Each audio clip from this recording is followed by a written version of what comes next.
So let's say I own a company, we're building some software. We're going to need to use dependencies because, we're not building everything from scratch. Where do I start? Where do I start with my development team, asking them to pick? Let's start with picking a trustworthy source for my dependencies.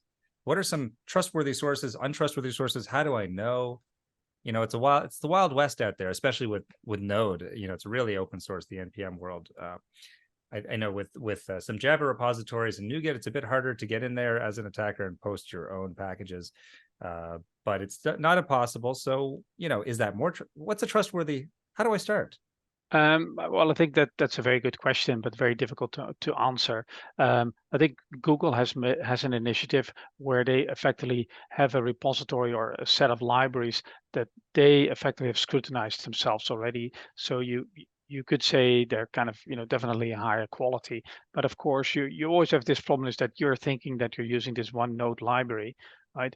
But that is using 5 of these other libraries that you've never even heard of, and those in turn use 10 other libraries that and so it's a bit of a difficult problem to tackle on your own. I think it's so that's why software composition analysis tools play a role, because they will effectively analyze that for you. They will say, well, these are all the libraries that somehow got included with your project, and this is where the vulnerabilities are, and and then you can our tool, for instance, provides guidance on how to resolve those vulnerabilities. And do all software composition analysis tools look at your transitive dependencies as well? No, not all. And there's tools like Dependabot, for instance, that a lot of people are using, which is because it's free. And in some languages it will look at transitive dependencies, at other languages it will not, right? So because it's basically designed for a different purpose. So but the leading tools will all look at transitive dependencies. Certainly leading commercial tools does.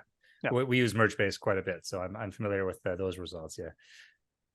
It's something you were saying earlier about NPM or Node, how you can be using a dependency which has a dependency which has a dependency all the way down. And this happened with there was a package called Event Stream, which was a very useful package, and so it got used in tons of other packages, which got sucked up into others and others, until I think it was in like 5 or 6 of the top downloaded packages on NPM. And somebody had hacked that repo, or somehow compromised that repo, and installed a crypto miner in it. That was. I think there's also this story. I'm not sure if it was related to this library, where somebody said, there was one guy maintaining a popular library, and somebody, and of course, as it is that you get busy and life takes over. So somebody else stepped in and said, hey, well, why don't I take over the maintenance of your library, and so you don't have to spend that much time on it. And I mean, you could intervene in the supply chain at different levels, right? So and then you've got, I think there's like 30 million components or something like that. So, and then there's lots of different versions of all these components. So that's a huge huge universe.